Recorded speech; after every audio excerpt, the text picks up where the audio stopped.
mi arrivava ogni tanto, adesso non più arriva. Molto bello. Allora, apro a caso, Esatto. ero su l'altro giorno con Manolo, sabato scorso. Difatti io volevo fare un articolo proprio sulla falesia di Erto. Quando vuoi, c'hai le foto, la foto si può andare a farle lì. Quella lì è nata, te lo dico la verità, è nata con la complicità di Italo Filippini. Si andava giù una volta a Longarone e io non avevo né auto e mi portava spesso Italo, abbiamo fatto gare di sci, abbiamo fatto di tutto, andavo via con lui. E andando giù sul tornante lì mi ha detto qui ne avresti da fare, ma non c'era neanche un chiodo ancora. Che anni erano? Fai conto, avevo 75, avevo 25 anni. E lui si gira, ma quasi un po' ironico, qui ne avresti da divertirti. Ma tu già... Ma non la vede, è come quelle cose che passi e non vedi. A un certo punto ho detto, cavolo, ma qui è una roccia, era blu, azzurra. E l'indomani, ancora oggi mi meraviglio che non ci abbia mai guardato, perché già arrampicavo allora. E Italo, io qui ne avresti da scalare. E l'indomani l'ho chiamato, ho preso lì i chiodi, che allora non c'era il perforatore, i chiodi a pressione, gli spit, e abbiamo aperto la via dei pipistrelli, si chiama, perché sulla fessura dove metti le mani cigolavano i pipistrelli. E mi ricordo che Italo sul tetto lassù, che sarà neanche 20, ha detto l'ebbrezza del vuoto, e c'è ancora un cuneo di legno lì che aveva fatto i cunei di faggio.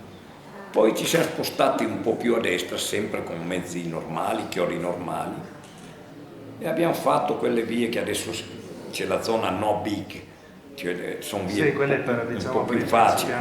E anche lì abbiamo chiodato sempre io e Italo, questo è da dirlo, e a un certo punto eravamo su alla prima sosta e lì mi sono meravigliato della capacità di rocciatore di suo zio Beppo, che tu non hai conosciuto. Beppo della Puta? Della Puta, era un cacciatore, un solitario, perché io e Italo con corde e chiodi eravamo su alla prima sosta e mi volto e mi vedo Beppo lì. Che all'epoca aveva quanti anni? Una quarantina, aveva molto giovane. giovane. E mi vedo Beppo lì, senza corda né niente. Scusa, ma e quindi tu nel 75 avevi 25 anni? Sì, sono del 50. E Italo qualcuno in più, insomma. Lui è del 44, mi sembra, ha fatto 80 adesso. Esatto, sì. E da lì poi abbiamo cominciato, ma mi dava sempre una mano. Poi andai a arrampicare con Manolo in Totoga, che è una zona verso Fiera di Primiero, da quelle parti lì, e vidi Manolo che bucava la roccia con sto trapano, perché lui era stato in Francia a scalare sul Verdon e aveva visto che lì usavano i chiodi, i così chiamati spit, che sono dei tasselli, diciamo, da carpenteria, usati, sì, che dopo si allargano quando entrano. Si allargano tipo quando li stringi, no? e con la piastrina i fisher, sì. Ma andai lì e rimasi folgorato, quindi andai a comprarmi un trapano e cominciai, perché noi si facevano le vie, Italo, io, rigorosamente dal basso, cioè come aprire la via. Ma non mi disse, ma stai là a far fatica e rischio, ti cali dall'alto, attrezzi la via e risparmi, e cominciai a calarmi da lassù e ogni giorno lì ho lavorato dal 75 fino agli anni scorsi. Gli anni d'oro quando sono stati? Gli anni d'oro sono stati... Perché poi c'è stata proprio... gli anni 90, dove veniva tutto il pianeta. Lì ci sono passati, e purtroppo non riesco a farmelo dare, lì ci sono passati i più forti rocciatori del pianeta, da Glovac ai fratelli Menestrel, Manolo veniva spesso, ma poi Beat Kamerlander, gli altri, poi cioè quindi Rebuffata, alpinisti che fanno non solo arrampicata sportiva, no, facevano montagna, Patrick Berò, poi sono morti parecchi lì. Gli anni 90 c'era anche Iriyama che ancora... E la base era il bar Stella lì, che adesso è chiuso perché per problemi di salute lui. E avevamo un volume così dove tutti questi famosissimi alpinisti, ma Legrand, François Legrand, firmavano, e mi ricordo che Hirayama scriveva in giapponese. E questo libro ce l'ha la signora, la figlia della ce l'ha Adriana, ma non vogliono darmi, la signora del bar, della pizzeria. Allora io ho detto: Adriana, scusa, ma il bar Stella lì a Erto Nuova? Sì, sì. Ho capito. Bar Stella lì. Quindi da lì dopo venivano, diciamo, dalla parete si trasferivano stavano a dormire da me. Io sono passati tutti i più forti del mondo, tutti. Dall'America, Ligny dormiva lì da me. Ligny. Ma secondo te il successo di questa falesia? Il successo è semplice, quel periodo lì non esisteva l'arrampicata su strapiombo, non esisteva proprio, è nata lì. Io avevo capito, calandomi dall'alto, che sono 150 metri, che vedevo gli appigli. Non è che io sia un veggente, ma ho detto: qui si può salire. E cominciai a chiodare queste vie, Tucson, Polposi, e venivano. Quindi, prima cosa, puoi arrampicare anche se diluvia, qualsiasi temporale, lì poi sei al coperto, è strapiomba a 30 metri, è fattibile, non ti rovina le dita come le placche con le liste. Quindi lì ci fu questo boom eccezionale che veniva. Tra l'altro in un'epoca in cui non c'era ancora internet, non c'era social, niente. Era proprio un passaparola spontaneo tra io la mi gente vanto che lo strapiombo non era neanche concepito da un rocciatore, c'era la verticale. Infatti quando ho inventato, e lì invece ho cominciato a capire che sullo strapiombo dovevi avere una forza mostruosa, una resistenza, e venivano tutti ad allenarsi lì. Tanto è vero che inventai, assieme a Sandro Neri, assieme a Maurizio Dalomo, che allora erano ragazzini, avevano 17, inventai un incontro annuale che vorrei rifare, che si chiamava Sotto l'Orizzontale, perché Lionel Terei aveva scritto Al di là della verticale, che su un libro di arrampicate, e io ho detto Sotto l'Orizzontale perché lì camminavi sotto i tetti come i ragni. C'è una via chiamata il ritorno di Ringo che fa così, va fuori 30 metri e ci sono gli appigli, ovviamente devi essere una scimmia. E facevamo questi incontri, abbiamo fatto 7-8 anni, che venivano da tutta Italia. Io mi chiedo perché non rifarlo. Ma quindi sono state fatte delle edizioni di questo incontro? Sì, c'erano le magliette. Si chiamava proprio così, Sotto l'Orizzonte? Sotto l'Orizzontale, c'ho ancora delle magliette anche, ci dava qualche soldo, più che altro materiale, la sportiva, che adesso è diventata un colosso. E da che anno a che anno più o meno l'avete fatto? Non mi ricordo bene, ma Marianna, se chiedi c'ha le date, ma penso gli anni 90, ma c'era talmente tanta gente, poi c'era un furgoncino con i panini, era una cosa bellissima, senza competizione. L'arrampicate notturne, abbiamo chiamato i pompieri con i fari, adesso è un po' andata via così, insomma. Ma comunque tu la frequenti ancora? Sempre, ho chiodato l'anno scorso perché mancava la parte guardando la parete verso sinistra, e lì ho scoperto che era una roccia fantastica anche lì, ma allora ho cominciato assieme, ecco, questo voglio dirlo, assieme a una guida che vive a Erto, Fabio Battistuta, abbiamo cominciato ad attrezzare il settore di sinistra, ed è una roccia che è una favola.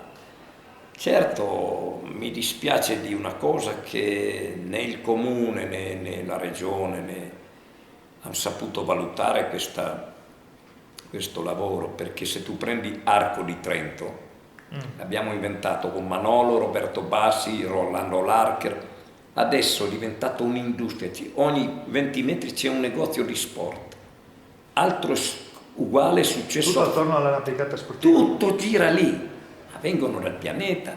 Altra cosa è successo a Ferrentillo, nelle Marche o in Umbria, sono stato con Henry De Luca, lì ti pagavano, ti davano il trapano, i chiodi, mangiare e bere per chiodargli le vie. Anche lì è un centro mondiale con dei bar, lì invece ci sono solo erbacce, merde, che la gente fa i suoi bisogni lì perché non c'è un cesso, non c'è. Ecco perché noi invece che blaterare dello sviluppo della montagna, noi dobbiamo farla sviluppare con la roba che ti dà la montagna, acqua, senza sfruttare l'acqua, rubarla, boschi e roccia. Perché lì, se vuoi che ti dica la verità, dal 75 a oggi nessuno mi ha regalato un chiodo. Faccio presente che uno spit completo di piastrina costa 5,70 euro. Lì ce ne sono migliaia, chiaramente a me me li davano un po' meno. Lì ho speso, a parte il pericolo e le giornate, ma anche economicamente è tutto un investimento mio lì. Lì non mi ha dato un soldo chi che sia.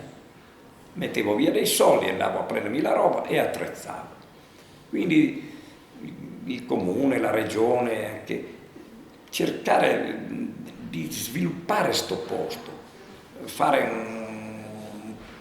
permettere a qualche ragazzo che ha passione di fare una baracchina con un po' di caffè, con panini, delle cose. Invece oggi è tutto proibito. Abbiamo un'Italia 3/4 abusiva, di ville, di miliardari. Lì fai una baracca per dare un sostegno a questi ragazzi arrampicatori, non si può fare, se no ti mettono in galera. L'Italia, le malada, punto, ma non adesso che ci sono questi, molto prima, quando c'erano gli altri. Ma lo stai facendo in orizzontale o in verticale? Ah. Senti, ma il clima tra i climbers o i climbers, meglio dire, è cambiato. Ecco. Guarda, ti dico una volta mi dicevi, ti dico un bel aneddoto. I vecchi più... alpinisti di Erto, quelli che andavano magari sul Durano per seguire un camoscio, no? Sì, loro avevano due buono o triste. Due gradi. Volevo spiegarti fino a una decina, no, anche 20 anni fa. Lì. Adesso siamo all'8C+. Ma anche il 9A, 9B, lì c'è, ma vedi questi superatori Allora, noi avevamo un'amicizia, una fratellata, per 20 anni, 25 anni, l'ultimo dell'anno, ci si trovava tutti lì, con Lugane, il fuoco, fiaschi di vino, fino alle 9, sotto la parete, tutti. Dopodiché finivamo la nostra festa e ognuno andava a fare il capodanno alla fine anno per conto suo. C'era un'amicizia, una solidarietà. Adesso, ma non è che la gente, i ragazzi siano peggiori oggi, vanno lì per fare quella via, cioè non ti dicono neanche ciao, sono lì per superare quella difficoltà perché di 9A, per poter dire nel loro curriculum ho fatto il 9A. Ma io ogni tanto, colpito da qualche residuo di vanità, mi chiedo, ma sti ragazzi si sono mai domandati chi ha piantato quei chiodi lì? E quando? E come? Cioè, avere un po' di rispetto per chi è passato prima e ha faticato.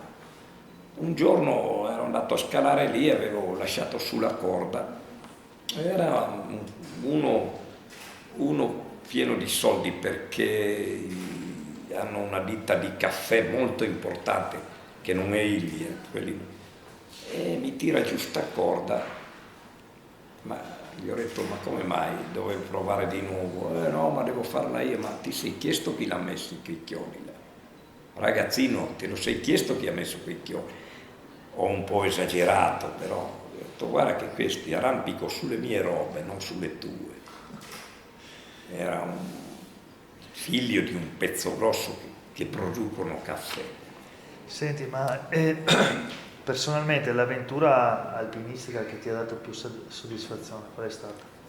La Nord del Colnudo, con Franco Miotto e Benito Saviame. Siamo partiti il venerdì, siamo usciti il lunedì in cima e non c'era possibilità di tornare. Cioè o uscivi in cima... Quindi avete bivaccato in 3 volte, 3 notti, sì.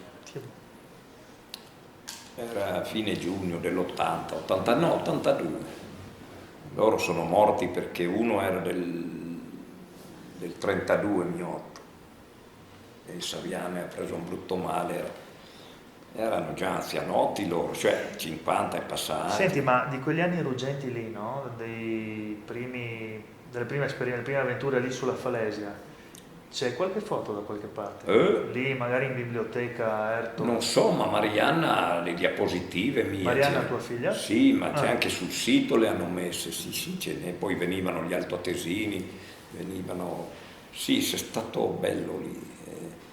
E ogni tanto vado, adesso ho ripreso a mettere qualche via più facile per ragazzini, anche c'è la via anche per i bambini, ho fatto di là, perché a differenza di noi che li compriamo il motorino che si ammazzino, però l'arrampicata in Falesia non c'è niente di più sicuro. In Francia, che vedono più lontano di noi, l'arrampicata l'hanno introdotto come materia scolastica, perché ti sviluppa il senso, la determinazione, l'intelligenza motoria, diciamo il risolvere in pochi secondi la decisione, è terapeutica per i bambini. Qui da noi no, è pericolo. Chiaro che se vai sulla Nord del Civetta è pericolo, ma in palestra no. E quindi adesso ci abbiamo per fortuna a Erto una guida, Luca Vallata e quest'altro Fabio Battistuta. Famoso ormai Luca Vallata, l'ho sentito spesso nominato. E che si dà da fare, porta anche bambini delle elementari di Erto, li ha portati più volte a dargli un'infarinatura di arrampicata e vedersi come si divertono, perché il bambino, se tu lo metti lì, un bambino di 2 anni, cercherà di salire lì e poi sul tavolo, perché è dentro di noi l'andare in su. Vero. Senti, invece l'impresa che ti è rimasta qua, che non sei riuscito a realizzare magari, o un'impresa che vorresti fare? Ma allora ce n'è una di non essere riuscito ad andare giù in Patagonia a fare il Cerro Torre con Salvaterra, che è morto l'anno scorso per un banalissimo incidente, perché allora ero forte ma non avevo i soldi e lì toccava star via 2 mesi e non avevo i soldi. Salvaterra mi ha detto ti aspetto a cos'è quella cittadina, a Calafate, non mi ricordo, il Cialte, e non ho potuto. Però una che mi è rimasta qui perché è stato l'invernale con Miotto Saviane alle Palle di San Lucano. Dopo 3 giorni d'inverno io ho detto basta, adesso torno a casa, e loro hanno accettato, hanno capito la mia sconfitta, la mia stanchezza, perché insomma mi hanno detto 2 giorni siamo su, mi ha fatto 4 bivacchi, non eravamo neanche a metà, quindi ho detto io se mi date una corda scendo, e quella mi è rimasta qui. Perché dopo loro sono andati su? No, non è più andato nessuno, l'ha fatta poi d'estate Massarotte, che è morto poi anche lui in montagna, ma quella lì avrei dovuto tenere un po' di più, ma sai quando ti esaurisci, cioè 4 bivacchi su queste verticalità, ho detto basta, perché se fossimo stato a 3/4 male, no, io torno giù. Però avevo detto vi lascio, mi date una corda, invece mi hanno seguito in discesa. Nessuno più ha aperto bocca perché a Miotto li bruciava, ma lì è stato un cedimento mio totale, e questo sono passati tanti anni. Ma sono nelle Dolomiti queste? Sì, di fronte a Lanier, a Gordo, Pale San Lucano, ma sono una roba, sono 1500 metri di parete, ma solo andare all'attacco ti vuole una giornata, giù, borai, risalite, calate, è una roba. Questa mi è rimasta un po' come una vigliaccheria mia, ma ormai, eppure passano gli anni e ce l'ho ancora qui che mi fa male.